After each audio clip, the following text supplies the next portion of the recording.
தி Batman 2 படத்தின் படப்பிடிப்பு தொடங்கியுள்ளது. 2022 இல் வெளியான தி பேட்மேன் படத்தின் தொடர்ச்சியான இப்படத்தை மீண்டும் மேட் ரீவ்ஸ் இயக்குகிறார். இப்படம் அடுத்த ஆண்டு அமெரிக்க திரையரங்குகளில் வெளியாகும். நீண்ட காத்திருப்புக்குப் பிறகு தி பேட்மேன் 2 அல்லது தி பேட்மேன் பார்ட் 2 என அறியப்படும் அதன் அடுத்த பாகம் தற்போது அதிகாரப்பூர்வமாக தொடங்குகிறது. படப்பிடிப்பு தொடங்கிவிட்டதாக ரீவ்ஸ் ட்விட்டரில் அறிவித்துள்ளார். அவர் பகிர்ந்த ஒரு புகைப்படத்தில் தி பேட்மேன் 2 திரைப்படத்தின் அதிகாரப்பூர்வ கதை விவரங்கள் தற்போதைக்கு ரகசியமாக வைக்கப்பட்டுள்ளன.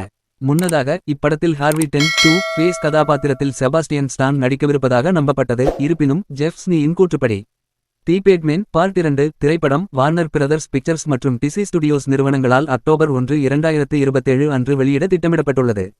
தி பேட்மேன் திரைப்படம் அதன் பாக்ஸ் ஆபீஸ் வசூலை முடித்த பிறகு உலகளவில் சுமார் $772.3 மில்லியன் வசூலித்தது.